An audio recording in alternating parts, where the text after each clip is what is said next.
Bonjour, merci. Comme on l'a un petit peu vu, mais on le sait aussi, les procédures de décision des limitations et d'arrêt thérapeutiques sont bien établies et font l'objet de recommandations, et on a revu un certain nombre d'entre elles. Les mesures d'accompagnement des proches et la mise en œuvre des moyens visant à assurer le confort des patients, on a largement discuté des familles avec Élie Azoulay juste à l'instant. Par contre, les aspects pratiques de l'arrêt thérapeutique sont moins formalisés et soulèvent un certain nombre de discussions. Et ces discussions sont essentiellement focalisées autour de comment on arrête la ventilation artificielle et puis dans certaines situations qui ne sont peut-être pas très fréquentes en réanimation, comment se passe ou comment faut-il mener l'arrêt de la nutrition et l'arrêt de l'hydratation. Alors avant de rentrer dans le vif du sujet, il est très important d'assumer la mort, c'est-à-dire l'intentionnalité de la situation. En effet, si dans le processus de décision, limitation arrêt thérapeutique, il n'y a pas trop de différence entre la façon dont on s'organise pour prendre une décision de limitation ou d'arrêt thérapeutique. Par contre, une fois qu'on a pris la décision, soit de limitation, soit d'arrêt thérapeutique, l'intentionnalité n'est pas la même. Quand on dit limitation thérapeutique, ça veut dire que des thérapeutiques actives restent mises en œuvre, par exemple la ventilation non invasive, et l'intentionnalité est plutôt l'espoir qu'un cap sera franchi avec des moyens plus ou moins relativement réduits. En quelque sorte, tant pis si le malade meurt, ou plus exactement, tant mieux s'il s'en sort. Par contre, quand on a pris la décision d'arrêt thérapeutique, ça veut dire qu'en arrêtant des traitements actifs dont le patient a encore besoin, l'intentionnalité, c'est de le laisser mourir. Et finalement, tant mieux si le malade meurt. Et donc, il faut bien assumer cela. Je ne vais pas parler du prérequis, ou en tout cas, je ne vais pas dire plus que ce qu'il y a sur la diapositive. Dans l'accompagnement du malade en fin de vie, bien évidemment, priorité est donnée pour assurer son confort, respecter les volontés du patient quand elles ont été exprimées, rites religieux, etc., informer les proches, accompagner les proches et noter toutes ces procédures dans le dossier. Nous, ce qui nous intéresse, c'est comment est-ce qu'on arrête ces thérapeutiques une fois qu'on en a pris la décision. Alors déjà, en 2009, la Société de réanimation et la commission d'éthique de l'époque avaient, au sein des recommandations globales qui accompagnaient les procédures de limitation et des arrêts thérapeutiques, mis quelques chapitres sur l'arrêt des thérapeutiques. Ils avaient bien dit qu'il faut mettre en place une sédation. Ils avaient fait une allusion à l'arrêt de la ventilation artificielle, mais en relisant ce texte, on voyait qu'à l'époque, on sentait qu'une préférence était quand même donnée pour l'arrêt progressif de la ventilation par rapport à l'extubation. Il était clairement indiqué que la nutrition artificielle devait être interrompue, mais on n'envisageait pas les cas cliniques particuliers pour lesquels ça peut poser un certain nombre de questions. Et il était dit que la réduction de l'hydratation pouvait améliorer le confort du patient. Alors là non plus, je ne vais pas centrer mon propos sur la sédation systématique, mais il est important de le souligner, il faut encadrer l'arrêt des thérapeutiques avec de la sédation. Assurer le confort du patient avant l'arrêt des traitements avec de la sédation et de l'analgésie, même s'il existe une altération neurologique. Les produits les plus souvent utilisés sont le midazolam et les morphiniques. Les doses, alors vous le savez certainement, et c'est vraiment au cœur de l'actualité, la question est posée sur la sédation terminale. Là non plus, mon topo ne fait pas partie de la discussion sur la sédation terminale. Tout ce qu'on peut dire, c'est qu'il faut clairement assumer la prescription de la sédation en assumant le double effet, c'est-à-dire en acceptant que le fait d'utiliser ces sédatifs chez des malades fragiles, ça peut accélérer le processus de décès. Et puis, peut-être, il faut également, dans certaines situations, assumer ce qu'on appelle maintenant sédation terminale, mais c'est un autre débat.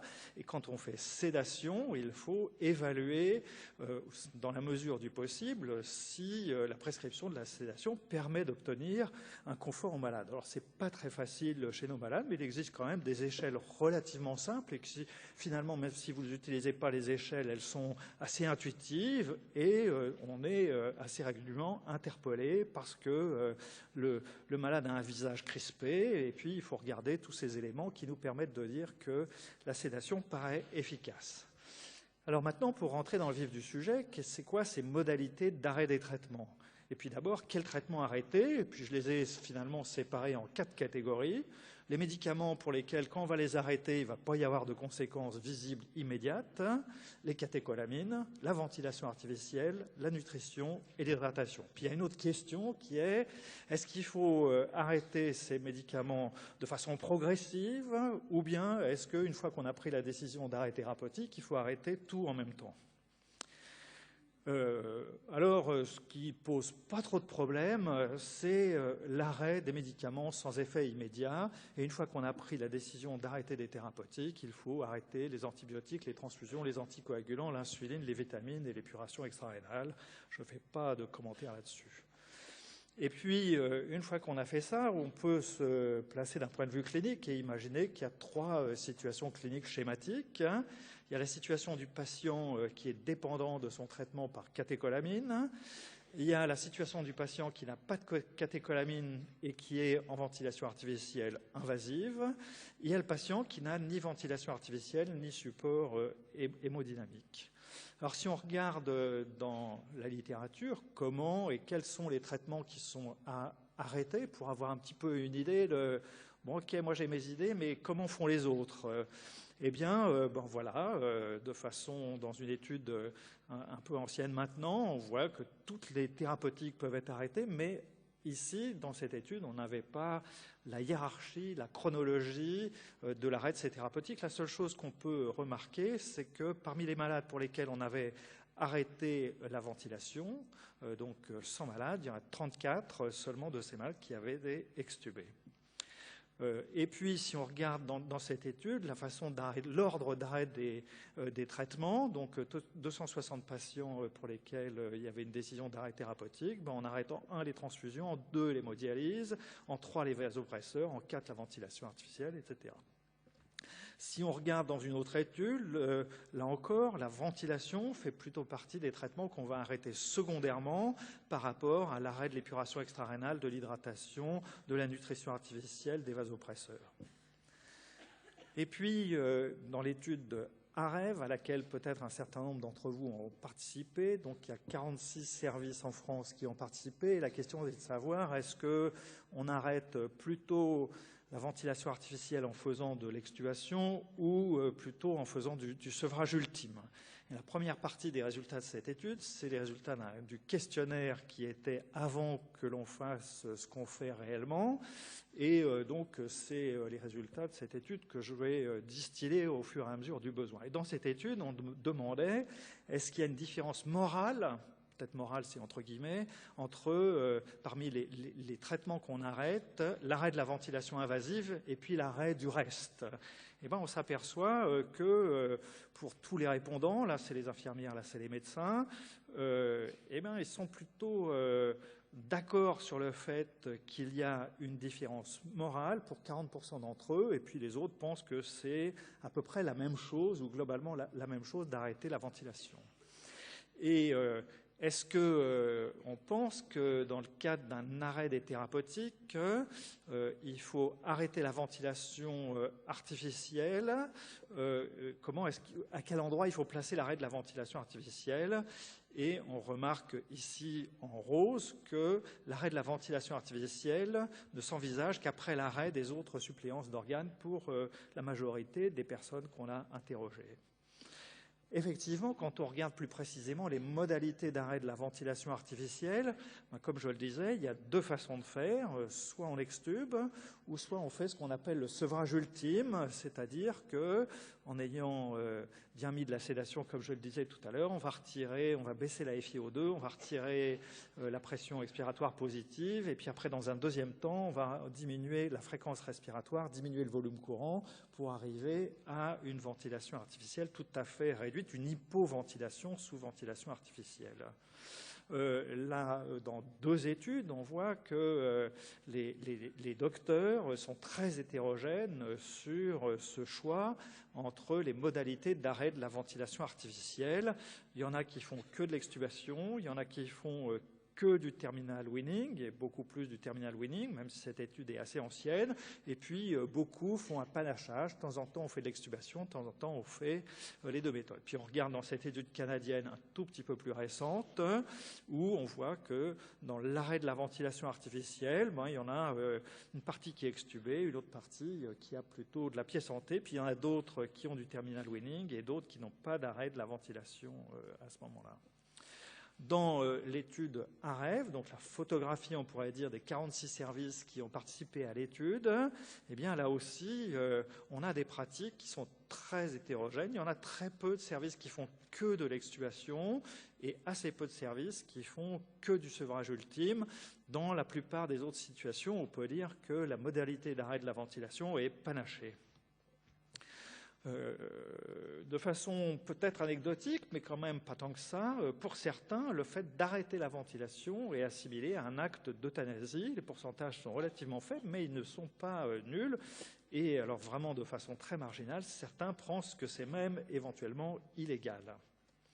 Alors, quand on regarde ou quand on fait la balance entre les avantages et les inconvénients, si on regarde quelle différence il pourrait y avoir pour le sevrage ultime, eh ben, c'est peut-être moins actif, moins brutal, ça permet des aspirations trachéales, ça évite que le malade ait des râles ou de la dyspnée, c'est moins traumatisant pour les proches, pour les soignants, mais ça risque de prolonger la vie de façon inutile.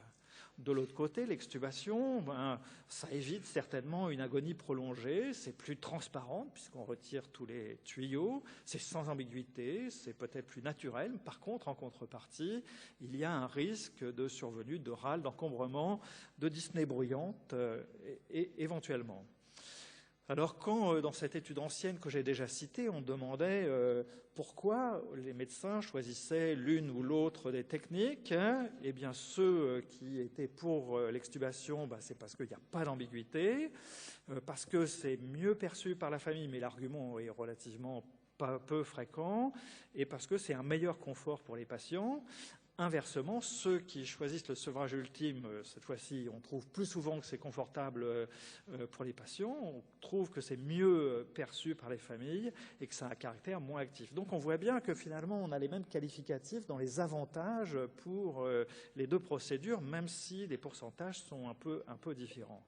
Et quand on regarde dans l'étude AREV et qu'on demande qu'est-ce que vous pensez de l'extubation, en clair, c'est je suis d'accord avec la proposition et en sombre, je ne suis pas d'accord avec la proposition. Donc l'extubation, effectivement, ça donne un caractère plus naturel, moins médicalisé au malade. Ça redonne au patient un aspect physique plus proche d'un patient qui est en train de mourir sans avoir l'environnement de réanimation, etc., etc. Alors je reconnais, c'est un questionnaire, donc les réponses sont des réponses fermées et qui ont pu influencer les différents choix. Inversement, si on demande aux équipes ce qu'elles pensent du sevrage ultime, là on va retrouver certaines propositions qui sont en accord avec l'idée a priori qu'on peut en avoir, et d'autres qui sont en opposition avec les propositions que l'on avait faites. Alors il est important, quand on fait de l'arrêt de la ventilation, de ne pas oublier quelques petits moyens qui peuvent aider à limiter l'inconfort respiratoire, en particulier restriction hydrique et éventuellement diurétique, scopolamine pour diminuer les sécrétions et corticoïdes également de temps en temps. Ça permet d'améliorer les signes extérieurs de dyspnée et d'encombrement. Alors, un point important, puisque le malade est en fin de vie, c'est la satisfaction des proches. Et là aussi, c'est assez compliqué à évaluer, puisque il y a très peu d'études sur le sujet. Et ce qu'on peut tirer de ces quelques études, on peut dire que dans cette étude-là, les proches sont plutôt contents quand c'est l'extubation, mais inversement, ils ne sont pas très contents si le décès survient trop rapidement. Et puis, dans l'autre étude canadienne que j'ai citée tout à l'heure, finalement, la satisfaction des familles était assez identique, quelle que soit la façon d'arrêter la ventilation. Et donc, là aussi, l'année prochaine, on vous montrera les résultats de la satisfaction des familles en fonction des procédures qui ont été appliquées chez nos malades dans la partie la plus importante de l'étude AREV. Alors, est-ce qu'il faut faire plutôt un arrêt simultané des différents traitements ou gradué selon les traitements? Il n'y a pas de recommandation. Ma logique serait de penser, si on s'attend à un décès rapide du patient parce qu'il est sous dose importante de catécholamine, l'arrêt des catécholamines va suffire à entraîner le décès, et puis on retirera les tuyaux une fois le malade décédé. Par contre, si le décès ne survient pas, il est important de ne pas prolonger l'agonie et d'arrêter la ventilation artificielle. Pour ce qui est de l'arrêt de la nutrition et de l'hydratation, alors clairement, pour en finir avec une partie du débat qui a eu lieu l'année dernière avec l'affaire Vincent Lambert, clairement la nutrition est un traitement, c'est marqué dans la loi Leonetti, c'est confirmé par le groupe parlementaire de suivi de la loi Leonetti en 2008, c'est confirmé par l'avis du CCNE en 2013, et c'est réaffirmé clairement dans le projet de loi qui est en train de se discuter à partir d'aujourd'hui, Claes-Leonetti. Alors, pour nous, comme je le disais au début de l'exposé, dans la plupart des situations, finalement, ça ne pose pas de problème. Ça fait partie des traitements qu'il faut arrêter de façon associée aux traitements pour lesquels l'arrêt ne va pas avoir un impact direct. Les seules situations où l'arrêt de la nutrition et de l'hydratation pose un problème, c'est quand c'est le seul traitement à arrêter, CF, l'affaire Vincent Lambert. Et ce qui est difficile à supporter dans ces situations-là, c'est qu'une fois qu'on va arrêter l'hydratation et la nutrition, le décès ne va pas survenir tout de suite. C'est pour ça qu'il est clairement obligatoire d'associer la sédation à l'arrêt de la nutrition, que peut-être dans cette situation, ou pas peut-être, dans cette situation-là, il faut certainement discuter sur l'intérêt, l'utilité, la perception qu'on peut avoir de la sédation terminale. Et puis, par contre, les éléments positifs que l'on peut dire, pendant des années, on s'était opposé à l'arrêt de la nutrition et de l'hydratation parce qu'on pensait que la dignité du corps risquait d'en prendre un coup. Et en fait, il y a un certain nombre d'études qui ont été faites, soit chez le personne âgée qui refuse la nutrition artificielle, soit chez les grévistes de la faim, qui montrent qu'il y a très peu d'altération du corps quand on arrête la nutrition. L'information des proches est un chapitre très, très important. Je n'ai pas trop insisté dessus parce que Elie Azoulay en a parlé longuement, mais je le redis quand même, quelles que soient les modalités choisies, il est crucial d'informer les familles. Il est important d'expliquer les modalités, surtout si on est dans une stratégie où on va évoluer en plusieurs temps. Il faut prévenir des effets attendus et il faut accompagner les familles au cours de tout ce parcours. Il est certainement aussi, dans le même ordre d'idées, utile ou indispensable d'arrêter l'appareil de monitoring, et il n'est pas utile de laisser le malade branché avec son scope sa saturation alors qu'on est en train d'arrêter la ventilation ou les catécholamines. Je n'ai pas repris les très nombreuses études sur les éléments qui sont importants pour les proches quand on arrête des traitements. J'ai pris celles qui concernaient la ventilation artificielle, mais finalement, si j'avais mis dans cet exposé tous les éléments qui sont importants pour accompagner des arrêts thérapeutiques, c'est que des études sur la satisfaction des familles. Et là, on aurait pu voir qu'il était dans toutes les situations extrêmement important et que c'était un élément crucial dans ces procédures d'arrêt thérapeutique, qui est l'information des familles, des mesures spécifiques, l'explication, les symptômes que ça peut donner. Tout ça ressort dans un certain nombre d'études. Je n'ai conservé que celle-ci parce qu'elle énumère tous les facteurs de satisfaction quand on a des décisions d'arrêt thérapeutique. Mais dans cette étude, les patients ne meurent pas tous, et tous les paramètres qui sont associés à la plus grande satisfaction si le patient décède concernent la relation avec les familles dans cette situation-là. Donc en conclusion, les points qui me paraissent importants sont les suivants. Il faut être en accord avec la perspective assumée de la mort. Il faut encadrer l'arrêt des traitements par la sédation. Il faut informer, y compris sur les modalités, et accompagner les proches. Et si le décès ne survient pas rapidement après les catécholamines, il ne faut pas laisser la situation persister mais il faut avoir anticipé la stratégie sur l'arrêt des autres thérapeutiques et en particulier l'arrêt de la ventilation. Après, je ne veux pas répondre à la question quelle est la meilleure stratégie pour arrêt de la ventilation, et on verra ce que nous répond l'étude AREV dans cette réflexion. Je vous remercie de votre attention.